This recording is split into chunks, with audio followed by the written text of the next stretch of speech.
নগরীকে সাগর বানিয়ে দিতে পারেন, এতিমকে রাষ্ট্রের মালিক বানায় দিতে পারেন, ধনীকে গরিব বানায় দিতে পারেন, গরিবকে ধনী বানায় দিতে পারেন, মৃত্যুকে জিন্দা করতে পারেন, জিন্দাকে মৃত্যু করে দিতে পারেন, পথের লোককে ধরে প্রেসিডেন্ট বানায় দিয়া ফুলের মালা দিয়া গলা থেকে পা পর্যন্ত ভরে দিতে পারেন।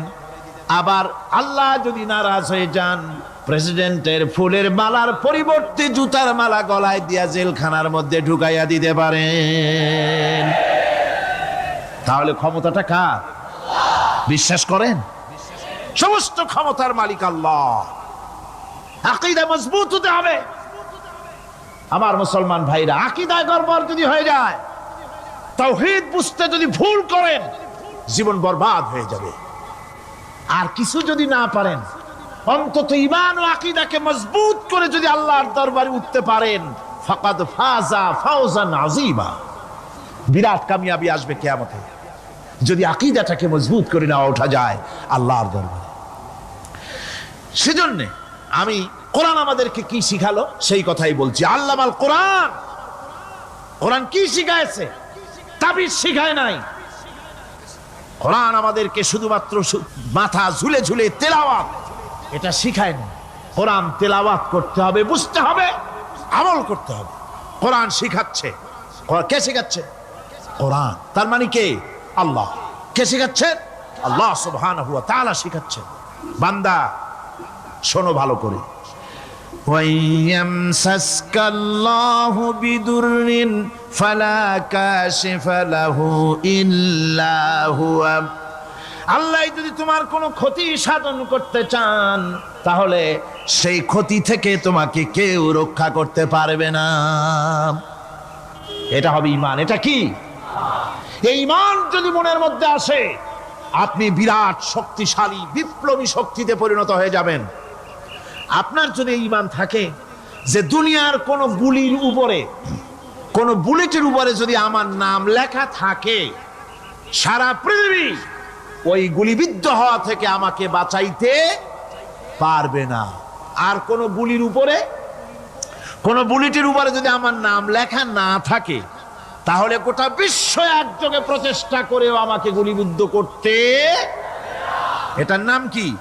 ঈমান। তাই আল্লাহ বলছেন যে আমি যদি কারো ক্ষতি করি, তাহলে এই ক্ষতি থেকে তাহলে তাকে কেউ বাঁচাইতে।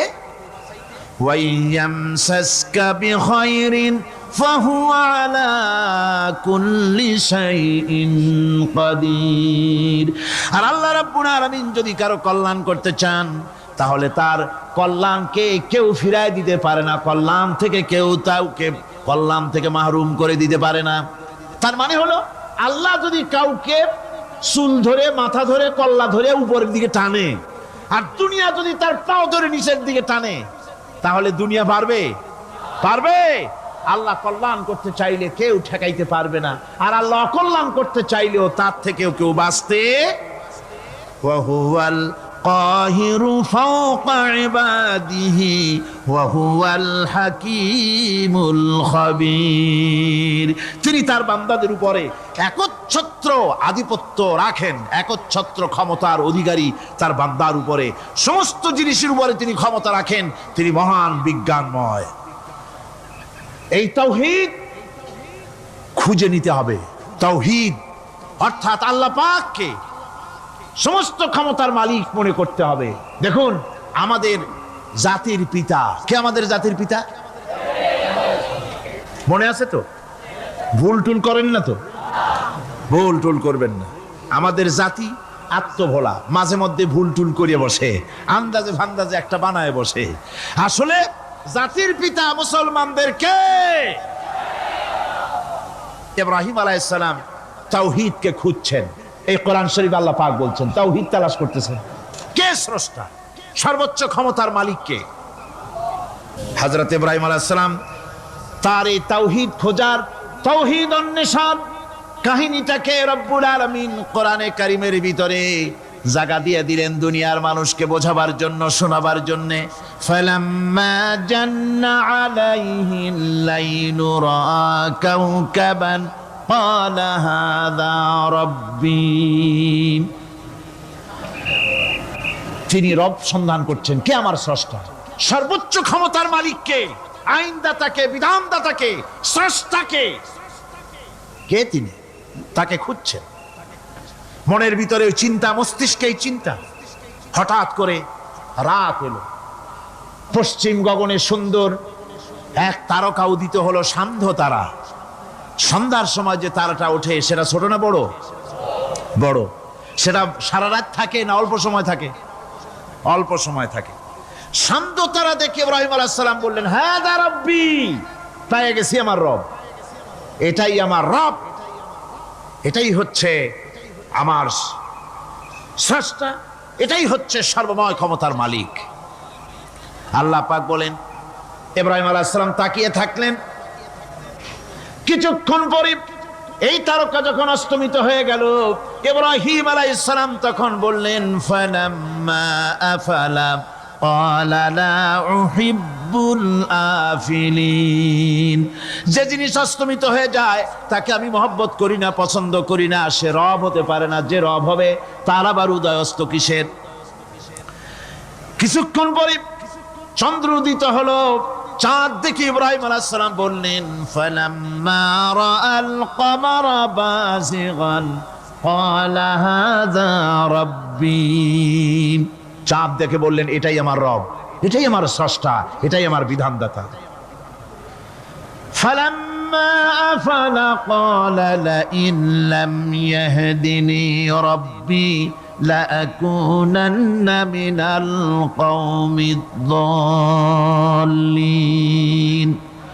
চাঁদ যখন অস্তমিত হয়ে গেল, ইব্রাহিম আলাইহিস সালাম তখন বললেন, আমার প্রকৃত পক্ষের যিনি প্রভু, যিনি আমার রব, তিনি যদি আমারে সত্যিকারের পথ না দেখান তাহলে আমি গোমরাহ হয়ে যাব, গোমরাহদের পথভ্রষ্টের অন্তর্ভুক্ত হয়ে যেতে পারি। চিন্তা করতেছেন আমার রবকে।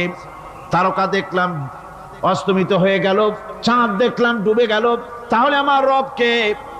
সকাল চলে যাওয়ার পর যখন দেখলেন পূর্ব দিগন্ত থেকে সূর্য উদিত হয়েছে ডগমগ করে, সূর্যকে দেখে তিনি বললেন, ফালাম্মা রাআশ শামসা বাযিগাতান ক্বালা হাযা রাব্বি হাযা আকবার। সূর্যকে দেখে বললেন, এটাই আমার রব, আর এটাই বড় রব। যেহেতু চাঁদের আলো ছিল স্নিগ্ধ, সূর্যের আলো অত্যন্ত প্রখর, চাঁদের দিকে তাকানো যেত, সূর্যের দিকে তাকানো যায় না। এটাই আমার রব এবং বড় রব। হযরত ইব্রাহিম আলাইহিস সালামের এই ভুলও ভেঙে গেল। সন্ধ্যার আগমনে সূর্য যখন অস্তমিত হয়ে গেল, ইব্রাহিম আলাইহিস সালাম তখন ঘোষণা করলেন, ফালাম্মা আফালাত ক্বালা ইয়া কওমি ইন্নী বারিউম মিম্মা তুশরিকুন। সূর্য অস্তমিত হয়ে গেলে পরে তিনি বললেন, ইয়া কওমে, ও আমার জাতি, তোমরা যে জিনিস দিয়ে শিরক করো আল্লাহ রাব্বুল আলামিনের সাথে, আমি তার থেকে সম্পূর্ণ মুক্ত, আমি তোমাদের অন্তর্ভুক্ত, মুশরিক নই। আমার রবকে আমি চিনে ফেলেছি, সুবহানাল্লাহ, আমার রবকে আমি চিনেছি।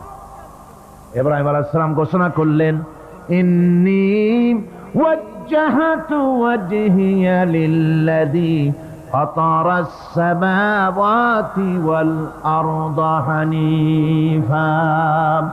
জানেন আপনারা এটা? পড়েন, ইন্নী ওয়াজ্জাহাতু ওয়াজহিয়া লিল্লাযী ফাতারাস সামাওয়াতি ওয়াল আরদা হানিফা ওয়ামা আনা মিনাল মুশরিকিন।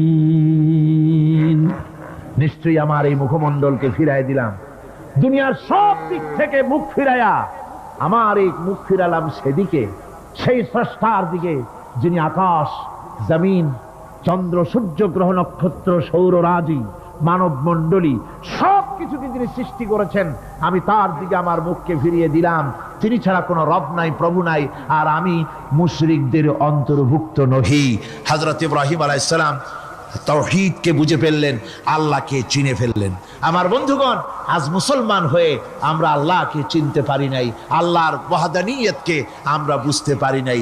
একদিকে আমরা মুসলমানও, আর একদিকে আমরা মূর্তিও গড়ি, আবার মূর্তির পূজাও আমার মুসলমানেরা করে থাকে। জোরে কর নাউজুবিল্লাহ। ভাস্কর্যের নাম করে মূর্তি তৈরি করা হচ্ছে বিভিন্ন জায়গায়, হচ্ছে না? আমার ভাইয়েরা, ভাস্কর্যের নাম করে, চেতনার নাম করে শহরে শহরে বিশ্ববিদ্যালয়ের অঙ্গনে মূর্তি বানানো হতেছে, আর বলা হচ্ছে অমুক চেতনা, এটা অমুকের চেতনা, তমুকের চেতনা, এটা ভাস্কর্য বলা হতেছে। আসলে সমস্ত মূর্তি হতেছে মূর্তি। এই মূর্তিগুলি বিনাশ করার জন্যই আল্লাহর নবী এসেছিলেন। হুজুরকে প্রশ্ন করা হয়েছে, লিমা বইস্তা, কেন প্রেরিত হয়েছেন, দুনিয়ায় কেন এসেছেন? নবী বলেছেন, বয়স্তুরে কাসরিল আসনাম, এসেছি পৃথিবীর বুকে মূর্তি বিনাশ করার জন্য। জোরে বলেন সুবহানাল্লাহ। মূর্তি ধ্বংস করার জন্য এসেছি।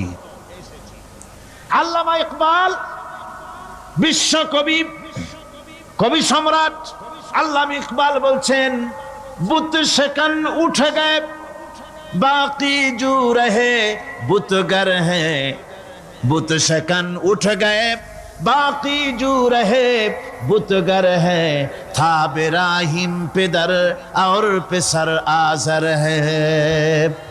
बुत शकन उठ गए, যারা প্রতিমা ভাঙতে এসেছিল পৃথিবীতে তারা বিদায় হয়ে গিয়েছেন। আজকে যারা বেঁচে আছে তারা ইসলামের নামে, মুসলমানের নামে প্রতিমা তৈরি করছে, মূর্তি তৈরি করছে। था बिराहिम पिदर और पिसर आजर है। এক সময় ছিল এমন যখন আজরের ঘরে ইব্রাহিম পয়দা হয়েছে, আর আজ ইব্রাহিমের ঘরে আজর পয়দা হচ্ছে। বন্ধুগণ, আল্লাহর ইবাদত পরিপূর্ণভাবে আল্লাহর জন্যই হতে হবে।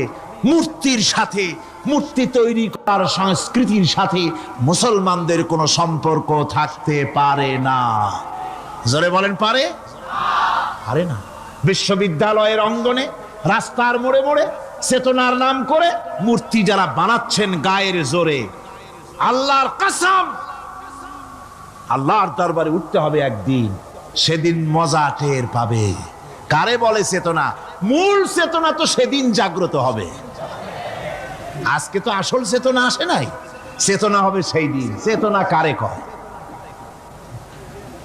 চেতনা কত প্রকার এবং উহা কি কি উদাহরণ সহরে বুঝাইয়ে দেওয়া হবে। আমার ভাইরা, মাথা জায়গায় যেয়ে দেখবেন কি, শুধু মাথাই দেখবেন, আপনারও একটা মাথা, দেখবেনও মাথা। আল্লাহ পাক তো গোটা ময়দান ভরে দিয়েছেন, আলহামদুলিল্লাহ।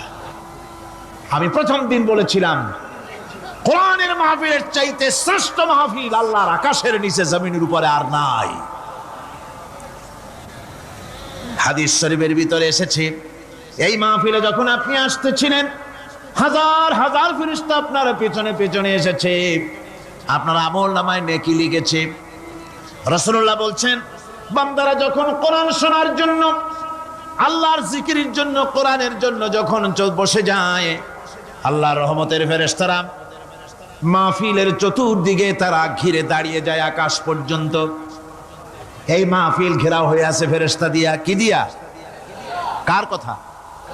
আল্লাহ রাসূলের কথা। ফেরেশতা দিয়ে গোটা মাহফিল ঘেরাও হয়ে আছে, আকাশ পর্যন্ত তারা দাঁড়িয়ে আছে। ফেরেশতারা বলতে থাকে, রব্বুল আলামিন, তোমার বান্দারা যতক্ষণ রাস্তায় ছিল ততক্ষণ নেকি লিখেছি, এখন মাহফিলে বসে গেছে, এখন কি করি? আল্লাহ পাক বলেন, আমার ফেরেশতারা, আমার বান্দারা যতক্ষণ মাহফিলে বসে থাকবে, ওদের প্রত্যেক শ্বাস এবং প্রশ্বাসের বিনিময় 10-10 করে নেকি লিখতে থাকো। প্রত্যেকটি শ্বাস প্রশ্বাসের বিনিময় নেকি লেখা হচ্ছে। সুবহানাল্লাহ।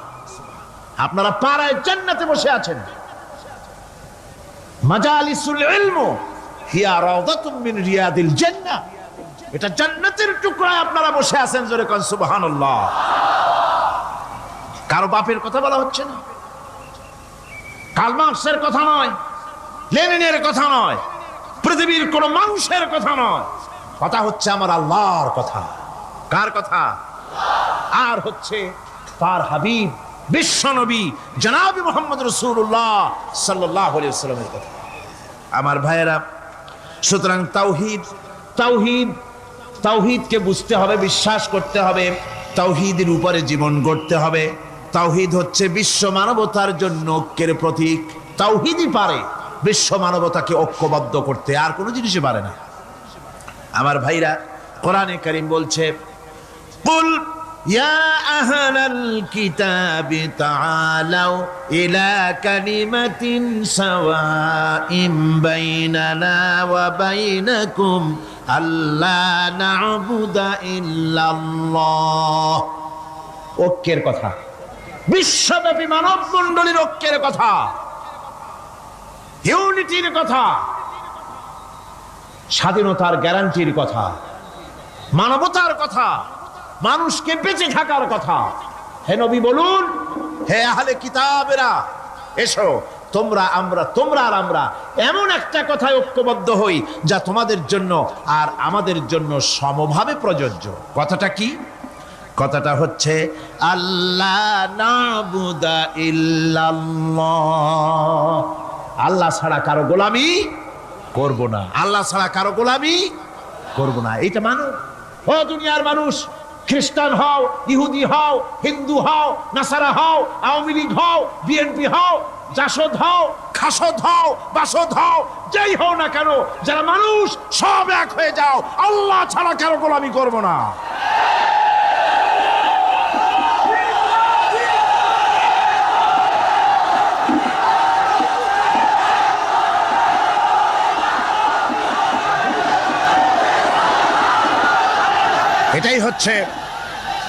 এটাই হচ্ছে আল্লাহ পাকের পক্ষ থেকে গোটা বিশ্ব মানবতার ঐক্যের বাণী, বিশ্ব মানবতার ঐক্যের কথা। আল্লাহ না'বুদা ইল্লাল্লাহ, আল্লাহ ছাড়া কারো গোলামি করব না। এ কথা মানতে কারো অসুবিধা আছে? তিনি স্রষ্টা সুবহানাহু ওয়া তাআলা। তিনি বলছেন, পৃথিবীর মানুষেরা তোমাদের সৃষ্টি করেছি আমি, সুতরাং ঘোষণা করো আল্লাহ ছাড়া কারো গোলামি করব না। সকলের জন্য কি সুন্দর কথা, সাওয়াইন বাইনানা ওয়া বাইনাকুম, তোমাদের জন্য আর আমাদের জন্য সমান। তোমরাও আল্লাহরে মানো, আমরাও আল্লাহরে মানি, সুতরাং আল্লাহর গোলামি করতে অসুবিধা কোথায়? ওয়ালা নুশরিকা বিহি শাইআ, আর আল্লাহর সাথে কারো শরীক স্থাপন করো না। ওয়ালা ইয়াত্তাখিযা বা'দুনা বা'দান আরবাবাম মিন দুনিল্লাহ, আর আল্লাহ ছাড়া কাউকে রব বলে মেনে নেব না, সুপার পাওয়ার বলে মেনে নেব না, আইনদাতা বিধানদাতা হিসেবে মেনে নেব না। এই কথা যদি জগৎবাসী স্বীকার করত, আপনার স্বীকার করলে পরে ইউএনও লাগবে না, ইউনাইটেড নেশনস অর্গানাইজেশন লাগবে না, সেন্টো লাগবে না, সিয়াটো লাগবে না, আসিয়ান লাগবে না, সার্ক লাগবে না, কিচ্ছু লাগবে না। এই তিনটা কথা মানলেই সারে দুনিয়াবাসী। কয়টা কথা? আজকে শান্তি হয়ে গেছে পৃথিবীর মানুষের কাছে। সোনার হরিণ, সোনার হরিণ আছে নাকি? নাই। সোনার হরিণ যেমন ঘোড়ার ডিম, ঘোড়ার ডিম বোঝেন তো, নামে আছে কাজে নাই। সোনার হরিণ ওই রকম। শান্তি আজকে পৃথিবীর মানুষের কাছে সোনার হরিণ। শান্তির জন্য কত চেষ্টা করলো পৃথিবীর মানুষ। লিগ অব নেশনস তৈরি হলো, ইউনাইটেড নেশনস অর্গানাইজেশন তৈরি হলো, সেন্টো, সিয়াটো, আসিয়ান, সার্ক, কত কিছু হলো। 7টা দেশ মিলে সার্ক তৈরি করলো। শান্তির জ্বালায় আমরা অস্থির নাকি আমার বন্ধুগণ? সুতরাং আজকে 3টে কথায় পৃথিবীর শান্তি ফিরে আসতে পারে। কয়টা কথা? মাত্র 3টি কথায় এই উত্তপ্ত পৃথিবী, অশান্ত পৃথিবীর এই অশান্তিময় প্রজ্বলিত পৃথিবী, মানুষেরা যেখানে জ্বলছে আর জ্বলছে, সেই পৃথিবীতে শান্তি আসতে পারে মাত্র 3টি কথায়। আল্লাহ না'বুদা ইল্লাল্লাহ, আল্লাহ ছাড়া কারো গোলামি করব না, আর আল্লাহর সাথে কাউকে শরীক স্থাপন করব না, আল্লাহ ছাড়া কারো প্রভুত্ব মানব না। 3টা কথায় পৃথিবীতে আবার শান্তি ফিরে আসতে পারে। সুতরাং আমি তাওহীদের কথা আপনাদের বলতেছিলাম। কিসের কথা বলতেছি? তাওহীদ। তাওহীদ প্রতিষ্ঠিত হলে কেউ কারো উপরে প্রভুত্ব করতে পারবে না। এখন আল্লাহর তাওহীদের স্বরূপ ছোট্ট একটি সূরার মধ্যে ফুটে উঠেছে। আল্লাহর প্রভুত্ব কায়েম হলে অসুবিধা হয় না কেন? কারণ হলো দুনিয়ায় মানুষ যত আছে সমস্ত মানুষের দুর্বলতা আছে। আছে তার দুর্বলতা। আমি এই দৃষ্টান্তটা আরো এক বছর মনে হয় এখানে দিছিলাম, আবারও বলি। সেটা হলো এই যে এই চট্টগ্রামে মেয়র পদে নির্বাচনের কি কয় সিটি কর্পোরেশনের নির্বাচন আসছে না, মেয়র পদে অনেকে দাঁড়াইছে। দাঁড়ায়া সব নির্বাচনী ওয়াদা করছেন। কেউ বলছে চট্টগ্রামকে সোনা দিয়ে মুড়িয়ে দেব, কেউ বলছে চিটাগং শহরকে আপনাদের লোট্টা ফিশার কেনা লাগবে না, বাড়ি বাড়ি পৌঁছায় দেবো, শুটকি মাছ খাওয়াই দেবো খুব ভালো করিয়া, রাস্তাঘাটের অভাব হবে না, আনন্দের চোটে ফুর্তির চোটে আরামের চোটে শুধু শীত হয়ে মরবেন। বুঝলেন, নানান রকমের ওয়াদা করছেন তারা। এই নির্বাচনী ওয়াদা করা হচ্ছে। আজ একজন মেয়রকে যদি দায়িত্ব দেওয়া হয় যে চট্টগ্রামে 6 বছরের যত বাচ্চা আছে এই বাচ্চাদের মধ্যে কমলা লেবু বিতরণ করতে দায়িত্ব দিলাম আপনাকে, আপনি একজন মেয়র পদ প্রার্থী, 40 ট্রাক কমলা সিলেট থেকে আনা হয়েছে, সব বাচ্চাদেরকে 6 বছরের বাচ্চাদেরকে একটা একটা করে দিবেন। এই কমলা বিতরণ করতে গিয়ে যদি দিতে দিতে যখন তিনি দেখবেন যে ওনার নিজের ছেলে সামনে এসেছে, বোনের ছেলে সামনে এসেছে, ভাইয়ের ছেলে সামনে এসেছে, তখন অন্যের চাইতে নিজের ছেলেকে, বোনের ছেলেকে 2টা কমলা বেশি দিতে ইচ্ছে করবে না? করবে কিনা? সামান্য কমলা বিতরণ করতে গিয়ে যদি বোনের ছেলেকে নিজের ছেলেকে বেশি দিতে ইচ্ছে করে, সেই মানুষের হাতে দেশের আইন তৈরি করার, সংবিধান তৈরি করার দায়িত্ব পৃথিবীতে কোথাও দেওয়া যেতে পারে না। এই জন্যই আইন তৈরি করেছেন এমন সত্তা যার ছেলে নাই, যার মেয়ে নাই, যার বউ নাই, যার আত্মীয় স্বজন নাই। সুবহানাল্লাহ বিহামদি। তিনি কে? আল্লাহ রাব্বুল আলামিন নিজের এই তাওহীদের কথাটা ছোট্ট সূরার ভিতরে ফুটায় তুলেছেন। কুল হুয়াল্লাহু আহাদ। জানেন কিনা? পড়েন সবাই। কুল হুয়াল্লাহু আহাদ আল্লাহুস সামাদ লাম ইয়ালিদ ওয়া লাম ইউলাদ ওয়া লাম ইয়াকুন লাহু কুফুয়ান আহাদ। হে নবী, আপনি বলে দেন আল্লাহ এক এবং একক, তিনি নিরঙ্কুশ, তার কোনো সন্তানই কাউকে জন্ম দেন নাই, তাকেও কেউ জন্ম দেয়নি। আকাশ এবং জমিনে তার সমকক্ষ কেউ নাই। তিনি কারো মুখাপেক্ষী নন, তিনি কাউকে জন্ম দেন নাই, তাকেও কেউ জন্ম দেয়নি। আকাশ আর জমিনে তার সমকক্ষ কেউ নেই। সুতরাং ওই আল্লাহ সুবহানাহু ওয়া তাআলা, তাকে মানতে হবে, তার কথাই শুনতে হবে, তার গোলামি করতে হবে। তাহলেই শান্তি আসবে, আল্লাহর মেহেরবানি আসবে জীবনের সকল ক্ষেত্রে। আল্লাহ মাত্র এক, তার ক্ষমতা গুণাবলীতে কোনো অংশীদার নাই। আল্লাহ কয়জন? আল্লাহ কয়জন? এক আল্লাহ, অদ্বিতীয়, তার কোনো শরীক নেই, তার কোনো অংশীদার নেই। কোরআনে কারীম আল্লাহ রাব্বুল আলামিন বলছেন, وَجَعَلُوا لِلَّهِ شُرَكَاءَ الْجِنَّ وَخَلَقَهُمْ وَخَرَقُوا لَهُ بَنِينَ وَبَنَاتٍ بِغَيْرِ عِلْمٍ। একই কথা জানা সত্ত্বেও আল্লাহর সাথে শরীক বানায়ো না, আল্লাহর সাথে কাউকে অংশীদার বানায়ো না।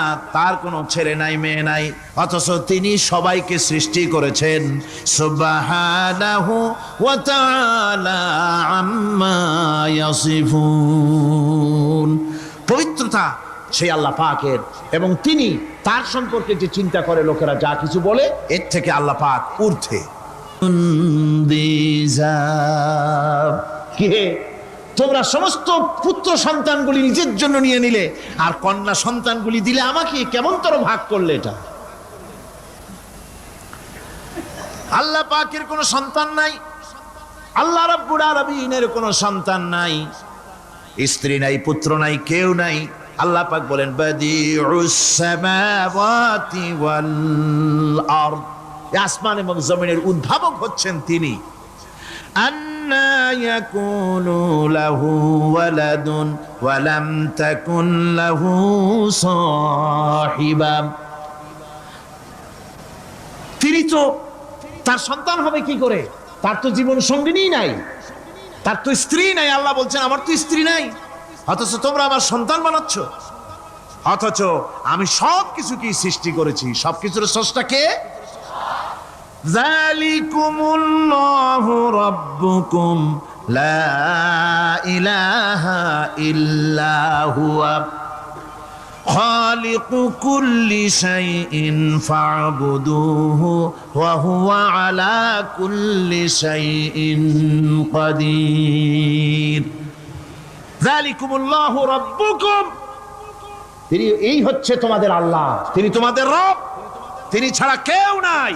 সব কিছুর স্রষ্টা তিনি, তারই ইবাদত করো। সব জিনিসের উপরে একমাত্র তিনি ক্ষমতা রাখেন, তার চাইতে ক্ষমতাশীল, ক্ষমতাধারী, শক্তিশালী পৃথিবীতে আর কেউ হতে পারে না। আমার বন্ধুগণ, আল্লাহ রাব্বুল আলামিনের শক্তি, তার ক্ষমতার কথা আল্লাহ পাক আরেকটি আয়াতের মধ্যে বলেছেন, যে আয়াতটা নামাজের পরে আমরা পড়ি। কি আয়াত কোন তো? বলতে পারবেন? প্রত্যেক নামাজের পরে পড়ি আয়াতুল কুরসি। আয়াতুল কুরসি এমন একটা আয়াত, এই আয়াতটি সম্পর্কে রাসূল করিম সাল্লাল্লাহু আলাইহি ওয়াসাল্লাম বলেছেন, ফরজ নামাজের পরে, প্রত্যেক ফরজ নামাজের পরে যে ব্যক্তি আয়াতুল কুরসি পড়বে, আল্লাহ রাব্বুল আলামিন কিয়ামতের দিন আল্লাহর তার প্রতি দায়িত্ব হবে একটাই, যে আল্লাহ পাক ওই ব্যক্তিকে জান্নাত দিয়ে দিবেন। সুবহানাল্লাহ। কেন? এই আয়াতের মধ্যে কি আছে? এই আয়াতে আছে আল্লাহ পাকের তাওহীদের কথা স্পষ্ট করে বলা হয়েছে। আল্লাহু লা ইলাহা ইল্লা হুয়াল হাইয়ুল কাইয়্যুম। পড়েন সবাই, আল্লাহু লা ইলাহা ইল্লা হুয়াল হাইয়ুল কাইয়্যুম। আল্লাহ তিনি, যিনি ছাড়া কোনো ইলাহ নাই, তিনি সদা জাগ্রত, তিনি চিরঞ্জীব। লা তাখুযুহু সিনাতুন ওয়ালা নাওম। আল্লাহ ঘুমায়, আল্লাহ তন্দ্রা যান, আল্লাহ জিমায়, আল্লাহর জিমানি নাই, আল্লাহর তন্দ্রা নাই, আল্লাহ ঘুমান না। সুবহানাল্লাহি ওয়া বিহামদিহি। অহরহ তার সামনে রয়েছে গোটা পৃথিবী, গোটা আকাশ জমিন, সমস্ত সৃষ্টি জগৎ তার সামনে। তিনি ঘুমান না, তার কোনো তন্দ্রা নাই, তার কোনো নিদ্রা নাই। আল্লাহ কোথায় আছে? আল্লাহ কোথায়? এটি আকীদার প্রশ্ন, এটি আকীদার প্রশ্ন। আপনাকে বুঝতে হবে, জানতে হবে আল্লাহ কোথায়। আল্লাহ পাক হচ্ছেন আলাল আরশি ইস্তাওয়া। আল্লাহ পাক আরশে আজিমে সদা সর্বত্র বিরাজিত। এ কথার অর্থ কি? এটার অর্থ হলো আল্লাহ পাকের ইলম মুহাইয়া করে রেখেছে গোটা সৃষ্টি জগৎকে, তার ইলমের ভিতরে রয়েছে সব। কথা বুঝতে পেরেছেন? যদি বলেন আল্লাহ সব জায়গায় আছে, তাহলে তো পানির মধ্যে, বাথরুমের মধ্যে, ঘরের মধ্যে, সব জায়গায় আল্লাহ পাককে থাকতে হয়। যে সব জায়গা অবাঞ্ছনীয়, অবান্তর জায়গা, সেসব জায়গায় আল্লাহকে থাকতে হয়। মূল কথা হচ্ছে আল্লাহ সব জায়গায় আছেন, তার অর্থ আল্লাহ পাক আরশের উপরে আছেন, আরশ ইস্তাওয়া, তিনি সর্বত্র বিরাজমান। এ কথার অর্থ হলো আল্লাহর ইলমে, আল্লাহর জ্ঞানের মধ্যে, আল্লাহর নজরের সামনে, আল্লাহর চোখের সামনে গোটা সৃষ্টি জগৎ রয়েছে। সুবহানাল্লাহ ওয়া বিহামদিহি। সুতরাং তার ঘুম নাই, তার নিদ্রা নাই, তার তন্দ্রা নাই। তাই বলে মাঝে মধ্যে খুব ক্লান্ত হন নাকি? না, ক্লান্তি তাকে স্পর্শ করে না। আল্লাহ পাক বলেন, লাহু মা ফিস সামাওয়াতি ওয়া মা ফিল আরদ। আকাশ আর জমিন কার? মান যাল্লাযী ইয়াশফাউ ইনদাহু ইল্লা বিইযনিহি। আল্লাহ পাক বলছেন, কে আছে এমন তার দরবারে তার অনুমতি ব্যতীত সুপারিশ করতে পারে এমন অধিকারও কারো নাই। কিয়ামতের দিন অনেকে মনে করে তো যে অনেক হুজুরদের কাছে মুরিদ হয়ে গেছি, আমারে আর পায় কেডা। কিয়ামতের দিন হুজুররা একজনে ধরবে এক হাত, আর এক হুজুরে ধরবে আর এক হাত, আর দুই হুজুরে ধরবে দুই ঠ্যাং, এরকম চ্যাংদোলা করে ফিকে মারবে, জান্নাতের বারান্দায় গিয়ে মামু বাড়ির মতো সব রিগো লাগাবো। এত সহজ না, এত সহজ নয়। আল্লাহ পাকের পারমিশন ছাড়া কোন পয়গম্বর আল্লাহর সামনে কথা বলতে সাহস পাবেন না। সুবহানাল্লাহ। আলেম পীর দরবেশ তো দূরের কথা, মাযাল্লাযী ইয়াশফাউ ইনদাহু ইল্লা বিইজনিহি, আল্লাহর পারমিশন ছাড়া কেউ কথা বলার সাহস পাবে না কিয়ামতের দিন আল্লাহর দরবারে। সুতরাং অন্যের উপরে নির্ভর করবেন না, যত বড় পীর হোক অন্যের উপরে নির্ভর করবেন না, নির্ভর করবেন আমলের উপরে। আমল কিসের উপরে? আমল। আমল তৈরি করতে হবে আর ভরসা করতে হবে রহমতের উপরে, আল্লাহর রহমত। কিসের উপরে? আল্লাহর রহমতের উপরে ভরসা করতে হবে। আমার ভাইরা, আল্লাহ পাক বলেন ইয়ালামু মা বাইনা আইদিহিম ওয়া মা খালফাহুম, বান্দার অগ্রপশ্চাৎ সবই তিনি জানেন। বান্দার সামনে পেছনে ডানে বামে সব খবর তিনি রাখেন। ওয়ালা ইউহিতুনা বিশাইইম মিন ইলমিহি ইল্লা বিমা শাআ, আল্লাহর জ্ঞাত বিষয়সমূহের মধ্যে মানুষের কোনো অধিকার নাই আল্লাহর জানা বিষয়গুলি আয়ত্ত করে, এমন অধিকার কোনো মানুষের নাই। তবে আল্লাহ ইচ্ছে করে যদি কিছু তার নিজের জ্ঞান থেকে জানান, সেটা স্বতন্ত্র কথা। ওয়াসিআ কুরসিয়্যুহুস সামাওয়াতি ওয়াল আরদ, তার সাম্রাজ্য সমগ্র আকাশ এবং জমিন জুড়ে তারই সাম্রাজ্য। সাম্রাজ্য কার? রাজত্ব কার? বাদশাহী কার?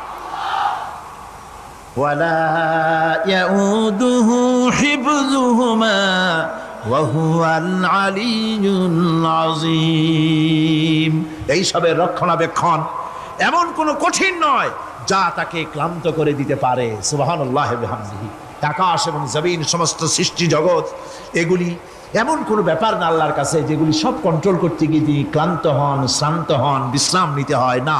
এগুলি কোনো ক্লান্তি শ্রান্তি আল্লাহ পাককে স্পর্শ করেন না। তিনি হচ্ছেন মহান, তিনি এক মহান সত্তা, মহান স্রষ্টা।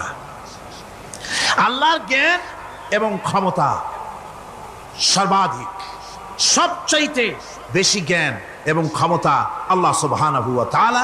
তার চাইতে বড় ক্ষমতা, তার চাইতে বেশি জ্ঞান আর কারো হতে পারে না। কোরআনে কারিমে আল্লাহর জ্ঞান এবং ক্ষমতা আর গুণাবলী সম্পর্কে আল্লাহ পাক বলছেন, এগুলি আমাদের জানা দরকার। আল্লাহকে শুধু আল্লাহ হিসাবে মানলে হবে না, তার গুণ জানতে হবে, তার ক্ষমতা জানতে হবে। আল্লাহর গুণ, আল্লাহকে বিশ্বাস করতে হবে তার গুণ সহকারে। আল্লাহর বিশ্বাস করবেন কি সহ? গুণ সহ। সাপকে ভয় করতে হবে তার বিষের জন্য, তার বিষ আছে, বিষ সহকারে ওকে ভয় করতে হবে। সাপকে বিষ সহকারে ভয় করতে হবে। বাঘকে আপনাকে আক্রমণ করতে পারে সেই ভয় করে আপনাকে বিশ্বাস করতে হবে। আগুন জ্বালাই দিতে ভয় করে, সেই বিশ্বাস করে ভয় করতে হবে। আল্লাহ রাব্বুল আলামিনকে বিশ্বাস করতে হবে তার গুণাবলী সহকারে। এমনি আল্লাহ আছেন এই কথাটুকুন বলাই যথেষ্ট নয়।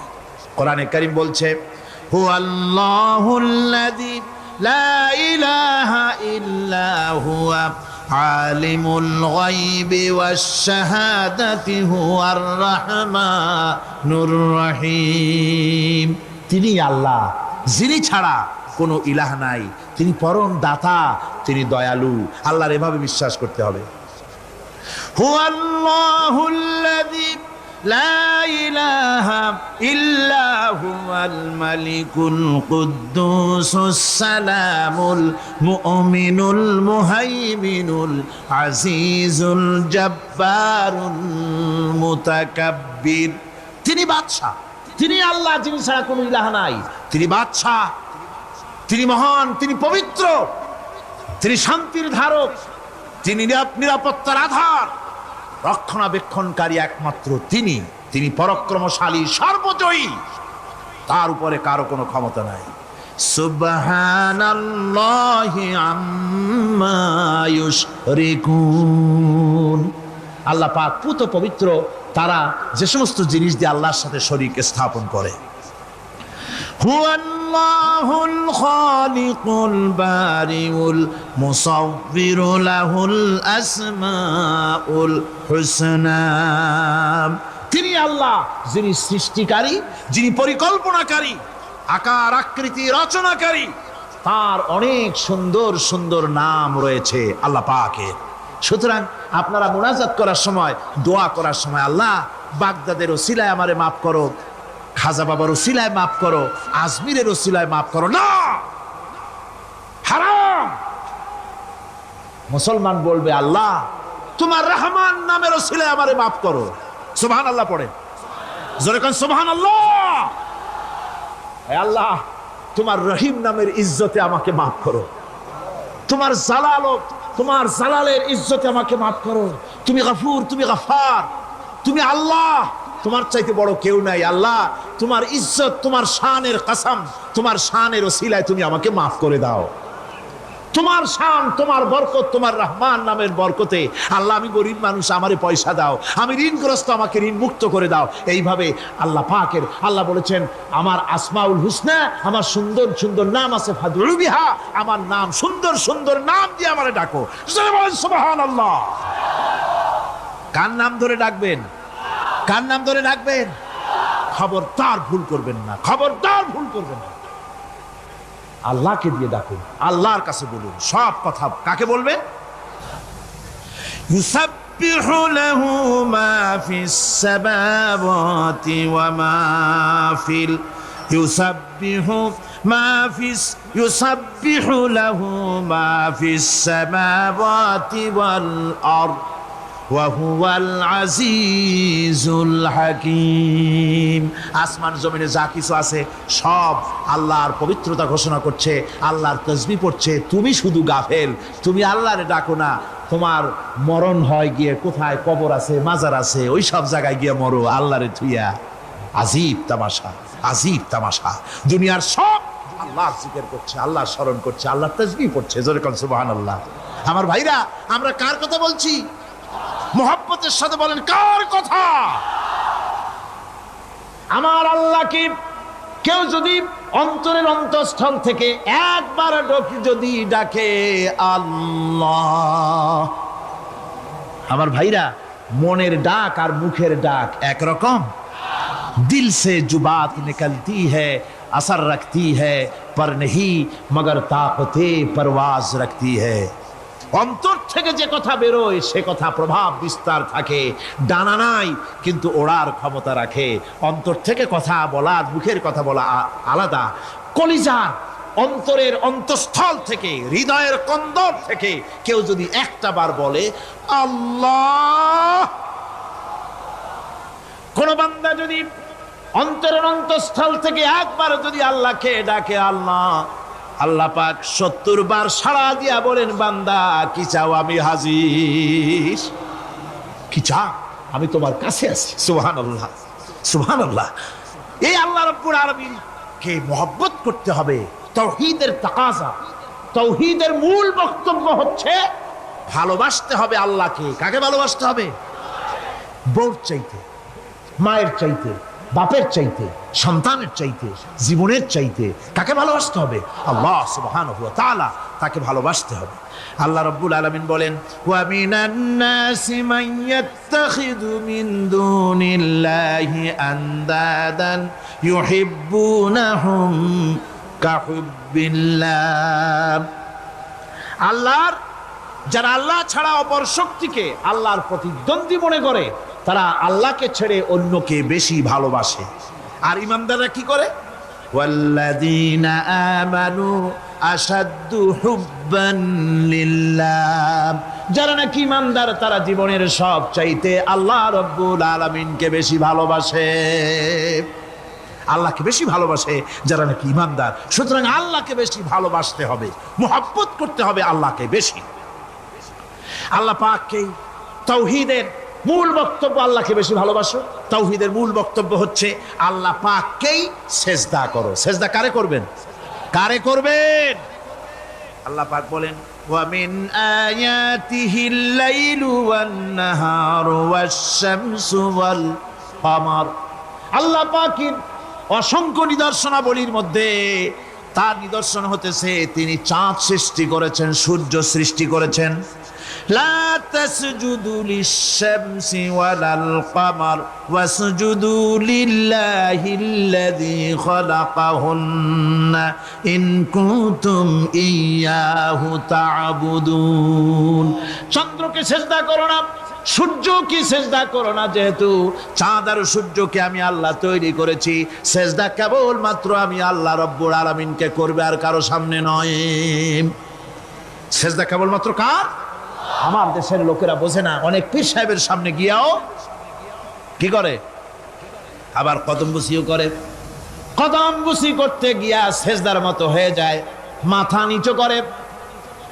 যে ব্যক্তি কদম বুসি করতে গিয়া মাথা নিচু করলো আর যার করলো সে যদি বাধা না দিল, তাহলে সে কদম বুসি যে করলো আর বাধা যে দিল না, দুইজন কুফরির মধ্যে শামিল হয়ে গেল।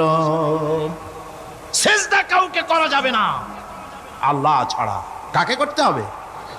একবার রাসূল করিম সাল্লাল্লাহু আলাইহি ওয়াসাল্লাম যাচ্ছিলেন পথ দিয়া, জঙ্গল থেকে একটা উট বেরিয়ে এসে হুজুরের পায়ের উপরে চুমা খাইলো, সিজদার মতোই করলো। সাহাবায়ে কিরাম বলেন, ইয়া রাসূলুল্লাহ, জঙ্গলি উটের কি খুশকিসমত, হুজুরের পায়ের উপরে চুমা খাইলো, মাথা লাগালো। হুজুর যদি অনুমতি দিতেন আপনারে সিজদা দিয়ে আমরা ধন্য হতাম। নবীজি বলেন, খবরদার, এই পৃথিবীর কোন মানুষ কোন মানুষকে সিজদা দিতে পারে না। আমি যদি কোনো মানুষকে মানুষের জন্য সিজদা করা জায়েজ করতাম, তাহলে দুনিয়ার সমস্ত নারীদের বলতাম স্বামীর সামনে সিজদা দিতে। সিজদা হবে কেবলমাত্র কার? আর কারো হতে পারে না। সুতরাং আল্লাহ কি সিজদা দিতে হবে? তাওহীদের মূল বক্তব্য, আল্লাহকে ভালোবাসো, আল্লাহরে সিজদা দাও, আর নামাজ প্রতিষ্ঠা করো। কি করো? ওয়া নাখতারতুকা ফাসতামি' লিমা ইউহা, আমি তোমাকে নবী হিসেবে বেছে নিয়েছি, সুতরাং কান পেতে কান লাগায়া ওহীর কথাগুলা শোনো। কি কথা? ইন্নানি আনাল্লাহ লা ইলাহা ইল্লা আনা। ওহীর কথাগুলি কান পেতে শোনো, নিশ্চয়ই আমি আল্লাহ, আমি ছাড়া কোনো ইলাহ নাই।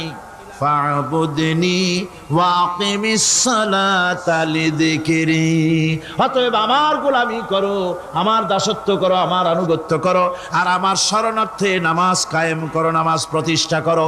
মুসলমানদের জীবনে সর্বশ্রেষ্ঠ ইবাদত কোনটি? চিল্লায় কোন কোনটি? আহা, এই নামাজ সর্বশ্রেষ্ঠ ইবাদত। যে নামাজ, সেই নামাজ আমার দেশের মুসলমানেরা ট্রেনে দেখবেন, ট্রেনে যখন যান দেখবেন নামাজের রক্ত হলে কয়টা মুসলমানের নামাজ পড়ে। লঞ্চে যান, স্টিমারে যান, দেখবেন কয়জনে নামাজ পড়ে। বাজার ঘাটে যান, দেখবেন কয়জনে নামাজ পড়ে। নামাজ নাই, নামাজ নাই। লা দীনা লিমান লা সালাতা লাহু, যে ব্যক্তি নামাজ পড়ে না তার কাছে ধর্ম নাই, ঈমান নাই, কিচ্ছু নাই। যে ব্যক্তি ইচ্ছে করে, মান তারাকা সালাতান মুতাআম্মিদান ফাকাদ কাফারা, যে ব্যক্তি ইচ্ছে করে নামাজ ছেড়ে দিল সে কাফের হয়ে গেল। জোরে বলেন কি হয়ে গেল? সে কুফরি করল। আল্লাহ নবী বলেছেন, যে ব্যক্তি ইচ্ছে করে নামাজ ছেড়ে দেয়, আল্লাহ রাব্বুল আলামিন আর তার রাসূলের সাথে তার সমস্ত সম্পর্ক ছিন্ন হয়ে যায়, কোনো সম্পর্ক আর থাকে না। এই নামাজ, নামাজ রাসূল করিম ইন্তেকালের সময় শেষ কথা বলেছেন, স্ত্রীর কথা না, মেয়ের কথা না, আত্মীয়দের কথা না, জীবনের শেষ কথা সালাত, আসসালাতু মা মালাকাত আইমানুকুম, নামাজ, নামাজ। আমার বন্ধুগণ, জীবনের শেষ নামাজটি আল্লাহ নবী মসজিদে নববীতে যেতে পারেন নাই, যেতে পারছেন না, হাঁটতে পারেন না। দুইজন সাহাবীর কাঁধের উপরে ভর করে কষ্ট করে তিনি পৌঁছেছেন, বক্তব্য রাখলেন, ও আমার সাহাবীরা, আল্লাহ রাব্বুল আলামিন এই জমিনে তার এক বান্দাকে জাগতিক সব সম্পদ দিয়েছিলেন। সেই বান্দা জাগতিক সমস্ত সম্পদকে উপেক্ষা করে এক আল্লাহর সঙ্গে দেখা করার জন্য প্রস্তুতি নিয়েছেন। কথার অর্থ কেউ কিছু বুঝলো না। হযরত আবু বকর রাদিয়াল্লাহু তাআলা আনহু কাঁদতে কাঁদতে বেখতার হয়ে যাচ্ছেন, কাঁদতে কাঁদতে পাগলের মতো হয়ে যাচ্ছেন। সাহাবীরা মনে চিন্তা করলেন, আবু বকর বুড়ো মানুষ, এত কাঁদে কেন? হুজুর কার না কার কথা বললেন? জ্ঞান বৃদ্ধ, বয়োবৃদ্ধ হযরত আবু বকর বুঝতে পেরেছেন তামাম পৃথিবীর জাগতিক সম্পদ আল্লাহ দিতে চেয়েছেন তার হাবিবকে, তার হাবিব সমস্ত সম্পদকে উপেক্ষা করে মাওলার সঙ্গে দিদার করার জন্য প্রস্তুতি নিয়েছেন। তার মানে হলো অতি বিলম্বে আমরা সাহাবীরা রাসূলের থেকে জনমের মতো এতিম হয়ে যাব। হুজুর বললেন, আজ থেকে মসজিদে নববীর সমস্ত দরজাগুলি বন্ধ হয়ে যাবে, শুধু আবু বকরের দরজাটা খোলা থাকবে। হযরত আবু বকরের কে দায়িত্ব দিয়ে রাসূল পাক হুজরা শরীফে চলে গেলেন। পরবর্তী নামাজের রক্তে এশা রক্ত হয়ে গিয়েছে। সাহাবীরা অনেকক্ষণ অপেক্ষা করে হযরতে আবু বকর রাদিয়াল্লাহু তাআলা আনহুকে ইমামতির জায়গায় দিয়ে দিলেন। তিনি নামাজ শুরু করলেন, পিছনে সাহাবারা কান্দা শুরু করে দিলেন। তাদের মনের ধারণা হলো আল্লাহর নবীর পিছনে নামাজ পড়া জীবনে আমাদের আর কিসমতে হবে না। সাহাবীরা কাঁদতেছেন, আল্লাহর নবী জ্বরে একবার বেহুশ হয়ে পড়েন, আবার একবার হুশে আসেন। নবীজি হুশে এসে হযরত আয়েশাকে জিজ্ঞেস করেন, আয়েশা রে এখন কোন সময়? হযরত আয়েশা বলেন, হুজুর নামাজে রক্ত হয়ে গেছে, সাহাবায়ে কিরাম আপনার অপেক্ষা করে জামাত শুরু করে দিয়েছেন। হুজুর বলেন দরজাটা খুলে দাও, আমি একটু দৃশ্যটা দেখি। দরজা খুলে দেওয়া হলো। হযরত আয়েশার কাঁধের উপরে ভর করে হুজুর মাথা উঁচু করে মসজিদে নববী নামাজের দৃশ্য দেখে কিছুক্ষণ তাকায় থেকে শুয়ে পড়লেন। হুজুরের দুই চোখ দিয়ে পানি বেয়ে পড়তে লাগলো। হযরত আয়েশা বলেন, হুজুর নামাজের দৃশ্য দেখে কাঁদেন কেন? আল্লাহর নবী বলেন, আয়েশা রে এটা কোনো দুঃখের বাণী নয়, আমার চোখে পানি এসেছে বড় তৃপ্তির বাণী। আজকে নামাজের যে জামাতের দৃশ্য দেখলাম, এই জামাতকে কায়েম করার জন্য তায়েফের ময়দানে আমার রক্ত দিয়ে তায়েফের ময়দান রঞ্জিত হয়েছে, ওহদের ময়দানে আমার দান্দান মোরাও শহীদ হয়েছে, সাহাবায়ে কিরাম জীবন দিয়েছেন। এই কষ্টের বিনিময়ে আজ জামাত কায়েম হয়ে গিয়েছে। এই দৃশ্য দেখে আমার মনে পড়লো কিয়ামত পর্যন্ত আমার যত উম্মত পৃথিবীতে আসবে এইভাবে করে তারা জামাত বন্দী হয়ে নামাজ আদায় করবে। আমার ভাইরা, নামাজ হচ্ছে মুসলমানদের জীবনের শ্রেষ্ঠ ইবাদত। সেই নামাজ মুসলমানদের কাছে নাই। নামাজকে ফালতু কাজ বলে মনে করে। আমার বন্ধুগণ, নামাজ পড়বেন, নামাজ পড়বেন, নামাজ ছেড়ে দিবেন না। বলেন তো শয়তান আল্লাহর কয়টা হুকুম ভেঙেছিল? ইবলিস কয়টা হুকুম ভেঙেছে? একটা হুকুম ভাঙ্গা ইবলিস হইছে কি? শয়তান। জোরে কোন কি হইছে? শয়তান হয়ে গেল। একটা মানুষ যদি 24 ঘন্টার ভিতরে 5 ওয়াক্ত নামাজ ছেড়ে দেয়, 5 ওয়াক্ত নামাজের ভিতরে 17টা হুকুম আছে। আল্লাহর কয়টা হুকুম? একটা হুকুম ভাঙার কারণে ইবলিস হয়ে গেল শয়তান। আর 24 ঘন্টার ভিতরে 17টা হুকুম আল্লাহর যারা বরবাদ করে তারা তো শয়তানের বাবা হয়ে যায়। শয়তান দূর থেকে সেলুট মারে যে বাবা তুমি শুধু বাপ না, আমার ওস্তাদও। একটা হুকুম ভঙ্গ করে আমার এই দশা হইছে, আর তুমি 24 ঘন্টা আল্লাহর 17টা করে হুকুম ভাঙ্গো। তুমি তো শয়তান না, শয়তানের চাইতেও বেকায়দা। জোরে কর নাউযুবিল্লাহ। নামাজের মধ্যে সেজদা দিবেন, মজা পাবেন। নামাজ মেশিনের মতো পড়বেন না, নামাজ পড়বেন মুহাব্বতের সাথে। আল্লাহর সামনে দাঁড়িয়েছেন, কার সামনে? মেশিনের মতো পড়বেন না, দায় সারা গোসল পড়বেন। আল্লাহর নবী বলেন নামাজের ভিতরে যখন সেজদায় যাবে, সেজদা যখন দিবে তখন মনে করবে তুমি যেন তোমার কপালকে আল্লাহ রব্বুল আলামিনের কদম মোবারকের উপরে ছেড়ে দিয়েছো। নামাজ ছেড়ে দিবেন না। 5 ওয়াক্ত নামাজ আমার যুবক ভাইয়েরা, সর্বশ্রেণীর মুসলমান ভাইয়েরা 5 ওয়াক্ত নামাজ বা জামাত আদায় করবেন। রাজি আছেন? রাজি আছেন? কারা কারা রাজি দেখতে চাই? আলহামদুলিল্লাহ, হাত নামান। জোরে কোন আলহামদুলিল্লাহ, হাত নামান। এতদিন যে নামাজ পড়েন নাই, আল্লাহ যেন মাফ করে দেন। জোরে কোন আমিন। উমরি কাজা শুরু করে দিবেন। 5 ওয়াক্ত নামাজ সঠিকভাবে আদায় করবেন। তাওহীদের তাকাজা হচ্ছে নামাজকেও প্রতিষ্ঠা করতে হবে। তারপরে আল্লাহর আনুগত্যশীল হতে হবে। এগুলি হচ্ছে তাওহীদের তাকাজা, তাওহীদের কথা। আল্লাহ পাকের প্রতি এই মহব্বত নিয়ে আল্লাহর নামাজ, আল্লাহর রোজা ইত্যাদি সঠিকভাবে জীবনের সকল ক্ষেত্রে করতে হবে। আর সাহায্য চাইতে হবে কেবলমাত্র আল্লাহর কাছে। সাহায্যটা কার কাছে চাইবেন কোন তো? একটু মহব্বতের সাথে কোন। যদি কিছু দরকার হয় কার কাছে চাইবেন? আল্লাহ পাক বলছেন নামাজে প্রত্যেক প্রত্যেক নামাজের ভিতরে আমরা বলি ইয়্যাকা না'বুদু ওয়া ইয়্যাকা নাস্তাঈন। পড়েন সবাই, ইয়্যাকা না'বুদু ওয়া ইয়্যাকা নাস্তাঈন। আল্লাহ, আমরা একমাত্র তোমার গোলাম। একমাত্র কার গোলাম? তোমার গোলাম। সাহায্য কার কাছে চাই? তুমি আল্লাহ, তোমার কাছেই সাহায্য চাই। প্রত্যেক নামাজে প্রত্যেক রাকাতে সূরা ফাতিহার কথা আমরা বলি।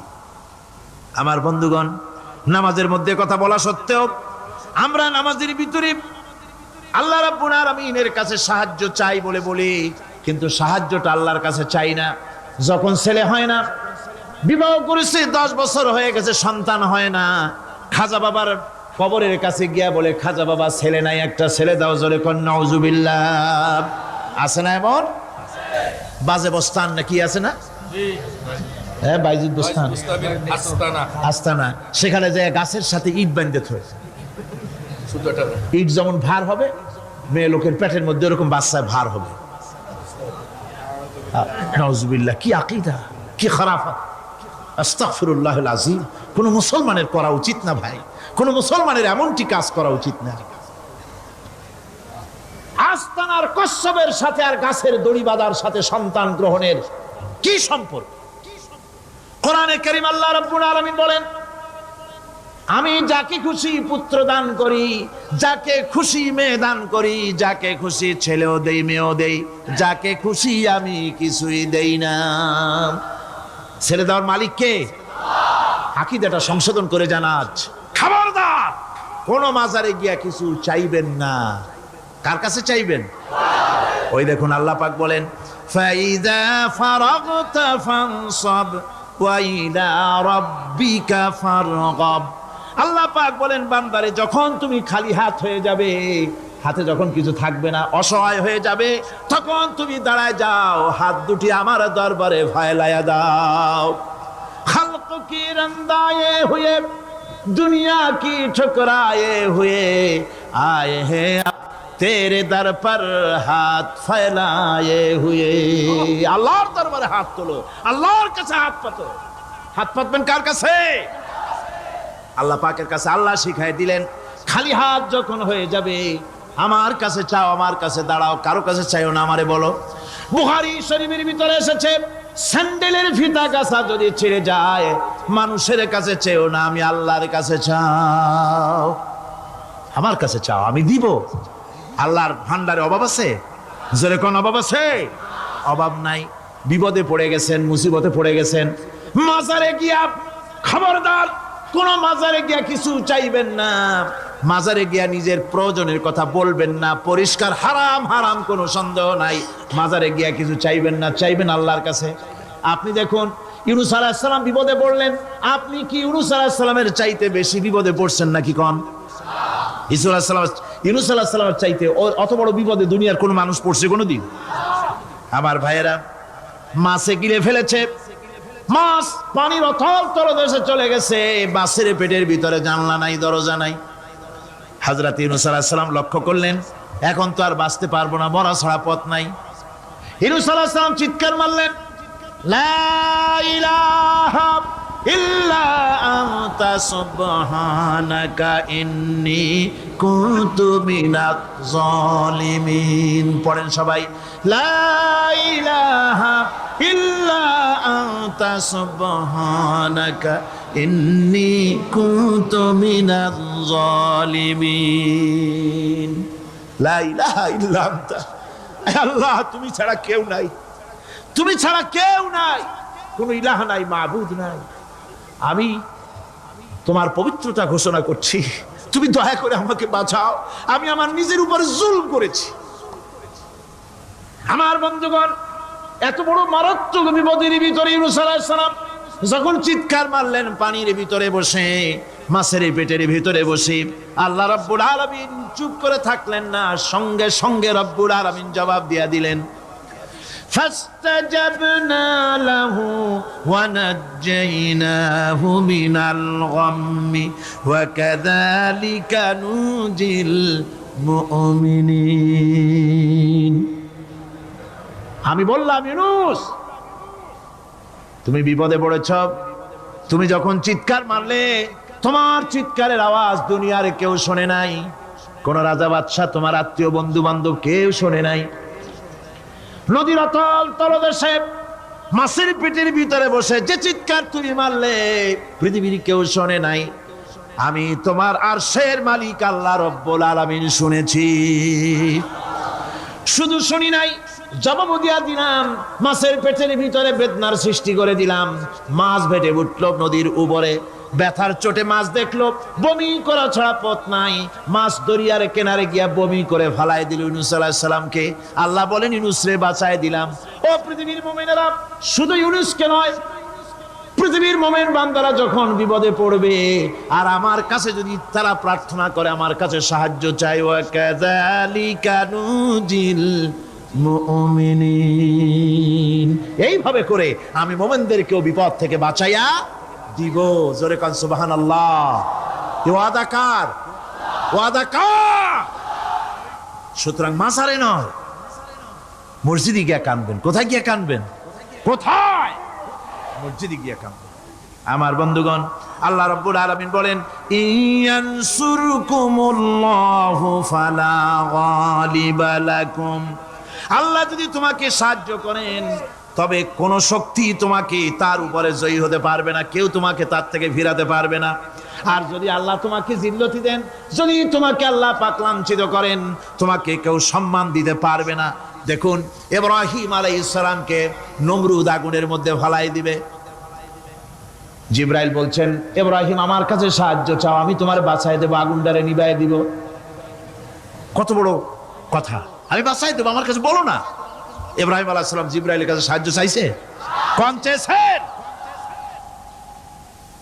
হযরত ইব্রাহিম বলেন, জিবরাইল সাহায্য তোমার কাছে আমি কেন চাইবো?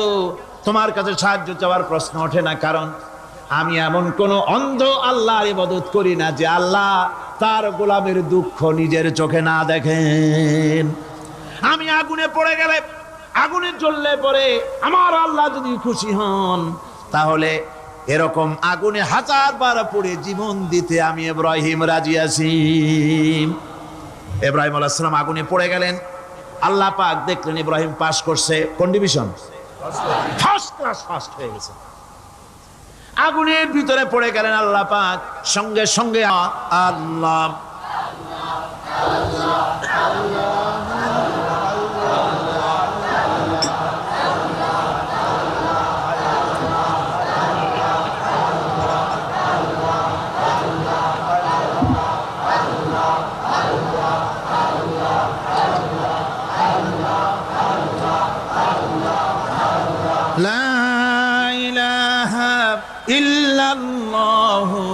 মুহাম্মাদুর রাসূলুল্লাহ। ভাইরা, এতক্ষণ আমি যা বললাম, আর রহমান আল্লামাল কোরআন, আল্লাহ আমাদের কোরআন শিখাইছেন, দয়াবান মেহেরবান তিনি আমাদের কোরআন শিখাইছেন। কোরআন আমাদেরকে তাওহীদ শিখাইছে। কি শিখাইছে? এতক্ষণ তাওহীদের কথা বললাম, এবার শিরকের কথা শুনতে হবে। তাওহীদ বোঝা যাবে না শিরক না জানলে, শিরক বোঝা যাবে না তাওহীদ না জানলে। দিন বোঝা যায় না রাত না বুঝলে, রাত বোঝা যায় না দিন না হলে, টক বোঝা যায় না মিষ্টি না হলে, মিষ্টি বোঝা যায় না টক বা তিতা না হলে। কথা বুঝতে পেরেছেন? একটার বিপরীত আর একটা, এটাকে বুঝতে হবে। সুতরাং শিরক এটা হচ্ছে আন্দাজ আর অনুমানের উপর। শিরকের ভিত্তি আন্দাজ আর অনুমান। শিরকের ভিত্তি কি? এ কথাগুলি আমার না, আমি কার কথা শোনাতেছি? আমি কি কিসসা কাহিনী শোনাচ্ছি? গাঁজাখুরি গল্প? আল্লাহর কথা। আমার আল্লাহ পাক বলছেন, আলা ইন্না লিল্লাহি মান ফিস সামাওয়াতি ওয়া মান ফিল আরদ, জেনে রাখো আসমানের বাসিন্দা হোক আর জমিনের বাসিন্দা হোক, সব হতেছে আল্লাহর মালিকানাধীন। কার মালিকানাধীন? ওয়া মা ইয়াত্তাবিউল্লাযীনা ইয়াদউনা মিন দুনিল্লাহি শুরাকা, যারা আল্লাহকে ছাড়া মন গড়া শরীকদারকে ডাকে, আল্লাহরে বাদ দিয়া অন্য শরীকদের যারা ডাকে, তারা এইটা ডাকে কিভাবে? ইয়াত্তাবিউনা ইল্লা যান্না ওয়া ইনহুম ইল্লা ইয়াখরুসুন, তারা নিছক আন্দাজ এবং অনুমানের অনুসারী, আর শুধু কল্পনাই করে, সব কল্পনা, কোনো দলিল নাই। মাজারে গিয়া কিছু চাওয়া, এর কি কোনো দলিল আছে? রাসূলুল্লাহ এরকম করেছেন, সাহাবায়ে কেরাম এরকম করেছেন? আগরবাতি দেওয়া, মোমবাতি দেওয়া, চাদর দেওয়া, এগুলো রাসূলুল্লাহ করেছেন না সাহাবায়ে কেরাম করেছেন? এগুলি সব আন্দাজ এবং অনুমানের উপরে করা। শিরক হচ্ছে অন্ধ অনুকরণের পরিণতি। ওই দেখছি মা বাপ করেছে, মুরব্বীরা করেছে, তাই করে। আল্লাহ পাক বলছেন যদি তাদের জিজ্ঞেস করে সব কাজ করো কেন তারা? রব্বুল আলামিন বলেন হাউলাই মা ইয়াবুদুনা ইল্লা কামা ইয়াবুদু আবাউহুম মিন ক্বাবল। হে নবী, এরা সেই মিথ্যা খোদাদের ইবাদত করে। কেন করে? প্রশ্ন করা হলে তারা এই জন্যই করে যে তাদের বাপ দাদারে করতে দেখেছে, তাই বাপ দাদাদের অনুসরণ তারা করে, অনুকরণ করে, আন্দাজের উপরে, অনুমানের উপরে। তাদের কাছে কোনো দলিল নাই। এই শিরক থেকে ফিরে থাকার জন্য সূরা লোকমানের মধ্যে দেখুন, হযরতে লোকমান তিনি তার সন্তানকে ডেকে বলছেন ইয়া বুনাইয়া ইয ক্বালা লোকমানু লিবনিহি ওয়া হুয়া ইয়াইযুহু ইয়া বুনাইয়া লা তুশরিক বিল্লাহ ইন্নাশ শিরকা লাযুলমুন আযীম। ইয়া বুনাইয়া, হে আমার নান্না মুন্না লাডলা, হে আমার কলিজার টুকরা সন্তান, ইয়া বুনাইয়া লা তুশরিক বিল্লাহ, খবরদার আল্লাহর সাথে শরীক স্থাপন করো না। ইন্নাশ শিরকা লাযুলমুন আযীম, শিরক হচ্ছে মস্ত বড় অপরাধ। যারা শিরক করে তারা অপমানিত্বের শেষ পর্যায়ে চলে যায়, তারা অপমানিত হয়। কিরকম? ومن يشرك بالله فكأنما خر من السماء فتخطفه الطير أو تهوي به الريح في مكان سحيق। আল্লাহর সাথে যারা শিরক করে সে যেন আকাশ থেকে পড়ে গেল। কার কথা এটা? যে ব্যক্তি শিরক করলো সে যেন আকাশ থেকে পড়ে গেল, আর পাখি যেন তাকে মহাশূন্য থেকে ছ মেরে নিয়ে গেল, বাতাস যেন তাকে এক বিরাট প্রান্তর নিয়ে বিন্দু বিন্দু করে ছিন্ন ভিন্ন করে দিল। তার মানে হলো আকাশ থেকে পড়ে যাওয়ার অর্থ হলো তাওহীদের অবস্থান থেকে সরে যাওয়া। পাখিতে ছ মারার অর্থ হলো যখন সে শিরক করে তখন শয়তানের সে ফুটবল হয়ে যায়। শয়তানের কি হয়? শয়তানের ফুটবল হয়ে যায়। বাতাস উড়িয়ে নেওয়ার অর্থ হলো লালসা এবং নফসের প্রবৃত্তির ভিতরে লোকটি নিমজ্জিত হয়ে যায়। সুতরাং অপমান এবং লাঞ্ছনা পাওনা থাকে যারা শিরক করে তাদের জন্য। আল্লাহ শিরকের ব্যাপারে একটা দৃষ্টান্ত দিচ্ছেন। আল্লাহ পাক কোরআন শরীফে অনেক দৃষ্টান্ত দিয়েছেন। দৃষ্টান্ত দিলে লোকেরা বোঝে ভালো, ঠিক কিনা কোন? আল্লাহ পাক দৃষ্টান্ত দিচ্ছেন, ইয়া আইয়ুহান নাসু দুরিবা মাসালুন ফাসতাবিউ লাহু ইন্নাল্লাযীনা তাদউনা মিন দুনিল্লাহি লা ইয়াখলুকু যুবাবান ওয়ালাউ ইসতামাউ লাহু। আল্লাহ পাক বলেন, হে মানব সকল, আমি আল্লাহ একটা দৃষ্টান্ত দিতেছি, তোমরা শোনো। সুবহানাল্লাহ। আল্লাহ পাক বলছেন আমি একটা দৃষ্টান্ত দেই, তোমরা শোনো। ফাসতামিউ লাহু, কান পাতা ভালো করে শোনো আমার দৃষ্টান্তটা। আমি আল্লাহরে বাদ দিয়ে যারা অন্যদেরকে ডাকে প্রয়োজন পুরাবার জন্য, সন্তান পাওয়ার জন্য, স্বাস্থ্য ভালো হওয়ার জন্য, ঋণ মুক্ত হওয়ার জন্য, ইবাদত করার নিয়ত নিয়ে আমারে বাদ দিয়ে তারা যারা ডাকে, যাদেরকে ডাকা হলো ওরা তো মাছির মতো একটা প্রাণীও বানাইতে পারে না। ছোট্ট একটা মাছিও বানাইতে পারে? জোরে বলেন, পারে? মাছির মতো প্রাণী বানানো তো দূরের কথা, ওয়াইয়াসলুবুহুম যুবাবু শাইআ লা ইস্তানকিযুহু মিনহু যাউফাত তালিব ওয়াল মাতলুব। ওই মাছি যদি তার কাছ থেকে কোনো জিনিস হরণ করে নিয়ে যায়, মাছির কাছ থেকে ওটা ফিরায় রাখারও ক্ষমতা তার নাই। মূর্তি বানানো হয় 10খানা হাত, 20খানা হাত, 40টা মাথা, সামনে ডাব আছে, চিড়া আছে, কলা আছে, মুড়ি আছে, কত খাবার। মাছিতে সব যদি নিয়ে যায়, কুত্তায় দাঁড়ায় যদি গায়ে পেশাবও করে দেয়, এতগুলা হাত একটা হাত দিয়েও সরাইয়া দিতে পারে না। আল্লাহ পাক বলেন দাউফাত তালিবু ওয়াল মাতলুব, যাদের কাছে ওরা চায় ওই আশ্রয় প্রার্থী আর আশ্রয়দাতা দুটোই দুর্বল। হাদিস শরীফে এসেছে একবার এক মুশরিক রাসূল করিম সাল্লাল্লাহু আলাইহি ওয়াসাল্লামের কাছে এসেছেন একটা ভাঙ্গা ঠ্যাং ভাঙ্গা কল্লা ভাঙ্গা একটা মূর্তি নিয়ে। হুজুর বলছেন যে তোমার এই মূর্তিটার কল্লা ঠ্যাং ভাঙ্গা কেন? সে ব্যক্তি কইল যে হুজুর এটা হলো আমার খোদা, বিপদ আপদ থেকে বাঁচার জন্য সবসময় বগলে রাখি, না জানি কোন সময় কোন বিপদে পড়ে যাই। পথে চলতে গিয়ে পেশাব আসলো, ভাবলাম খোদারে নিয়ে এই কাম করুম, তার রাস্তার উপরে দাঁড় করায় রাখা এরপরে আমার কাজ সারলাম। এসে দেখি খোদাটার মাথা থেকে শুরু করে পা পর্যন্ত খালি ভিজা। ভাবলাম খোদার শরীর ভিজা, নিশ্চয়ই কোনো বরকতের পানিই হবে। কোলে তুলে নিয়ে চাট আরম্ভ করলাম। চাটতে গিয়ে টের পাইলাম যে গন্ধ লাগে টক টক। আশ্চর্য কথা, বরকতের পানি এরকমের ঝাঁঝালো গন্ধ, নাক ছিঁড়ে যাওয়ার মতো। বিষয়টা কি, কিসের বরকত? এদিক ওদিক তাকায় দেখি দূরে একটা কুত্তা দাঁড়ানো আর তার নিচের থেকে পানি টপকাচ্ছে। তখন বুঝলাম কি বরকতের পানি। কয় হুজুর মেজাজটা খারাপ হয়ে গেল, খোদাটা ঠ্যাং না ধরিয়া ঠ্যাং ধরে বললাম তুই খোদা না হুদা? কুত্তার পেশাব দিয়া নিজের বাঁচাইতে পারো না, আমারে বাঁচাবি কেমনে? কাসার দিয়া কল্লা ভাঙে ভালাইছি। হুজুর জিজ্ঞেস করলেন আমার কাছে কেন এসেছো? মুশরিক ব্যক্তি বলছি ইয়া রাসূলুল্লাহ, জীবনের ভুল বুঝতে পেরেছি, আমি এখন তাওহীদের শরবত পান করতে এসেছি। নবীজি বললেন পড়ো লা ইলাহা ইল্লাল্লাহু মুহাম্মাদুর রাসূলুল্লাহ। আল্লাহ পাক কি সুন্দর করে বুঝাচ্ছেন, আমি ছাড়া কারো কোনো ক্ষমতা নাই। আল্লাহুল্লাযী খালাকাকুম সুম্মা রাযাকাকুম সুম্মা ইউমীতুকুম সুম্মা ইউহয়ীকুম। আল্লাহ বলছেন ও বান্দারা শোনো, আমি আল্লাহ তোমাদেরকে সৃষ্টি করেছি, শুধু সৃষ্টি করি নাই, খাবার দিছি। কে দিয়েছেন খাবার? সৃষ্টি করেছি, খাবার দিয়েছি, এরপরে তোমাদের মৃত্যু করব, আবার মৃত্যুর উপরে আমি আল্লাহ তোমাদের জিন্দা করব।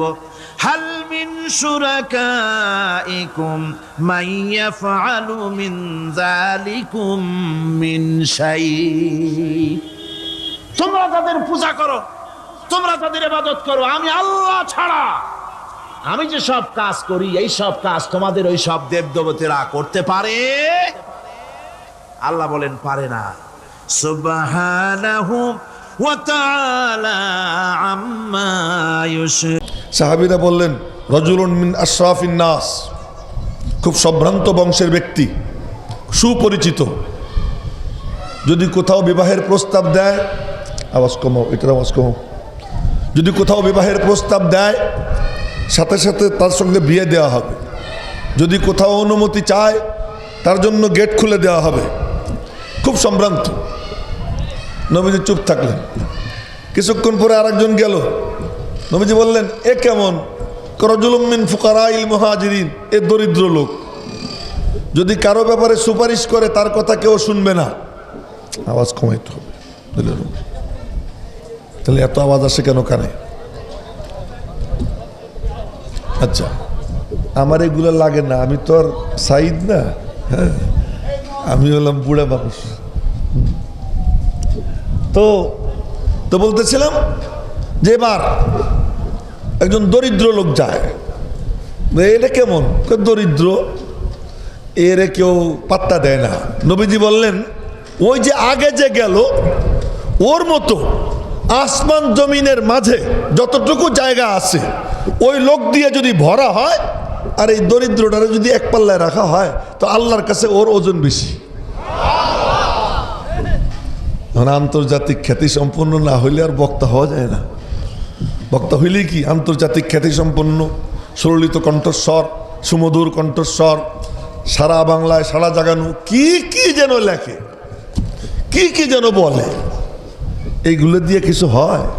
ওইগুলো দিয়ে কিচ্ছু হয় না। ওই আনাস ইবনে নজর বলতেছে দাঁত ভাঙ্গা হবে না, নবীজি বলতেছেন আল্লাহর কিতাবের ফয়সালা দাঁত ভাঙ্গা, তুই বলিস কি? যা বলছি বলে ফেলেছি। এখন ওরা কয় যে হুজুর ইয়া রাসূলুল্লাহ, না আমরা দাঁত ভাঙবো না, আমাদেরকে কয়টা টাকা দেন। নবীজি বললেন কাণ্ড হয়ে গেছে। কি কয়? যে আনাস ইবনে নজর যা বলছে মালিকের সাথে সম্পর্ক কইরা আল্লাহ পাক ফেরেশতা পাঠাই দিছেন, ওদের কানে কানে বইলে দিছেন খামাখা দাঁত ভাঙ্গে কি লাভ, তোরা টাকা নিয়ে নে। ইন্না মিন ইবাদিল্লাহি মান লাউ আকসামা আলাল্লাহি লা বাররাহু, আল্লাহর কিছু বান্দা এমন আছে যদি কোনো কথা বলে ফেলে তো বলার সঙ্গে সঙ্গে মালিক তার প্রশাসন নিয়োগ করে দেয়, আমার বান্দার কথা বাস্তবায়ন করে দাও। জোরে কন্যা আল্লাহু আকবার। এই জন্য খ্যাতি মেতি দিয়ে কাম হয় না, এক নম্বর কথা। দুই নম্বর হলো যে এত ফুলেইয়া কি লাভ?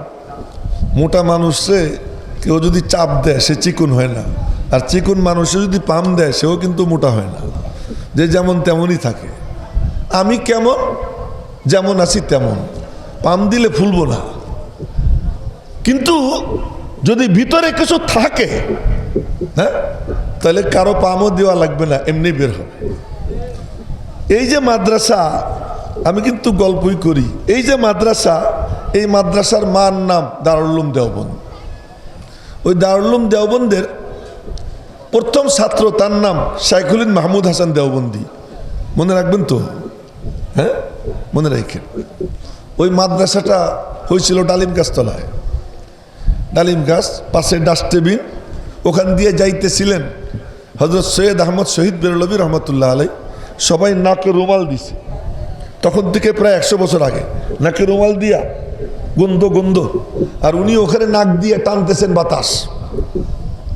কি হুজুর? এখান থেকে এলমে নববী, এলমে ওহি, কোরআনে কারীমের ঘ্রাণ পাইতেছি আমি। ওই সেই জায়গায় একজন উস্তাদ একজন ছাত্র বসে, উস্তাদের নাম মোল্লা মাহমুদ, ছাত্রের নাম মাহমুদ হাসান।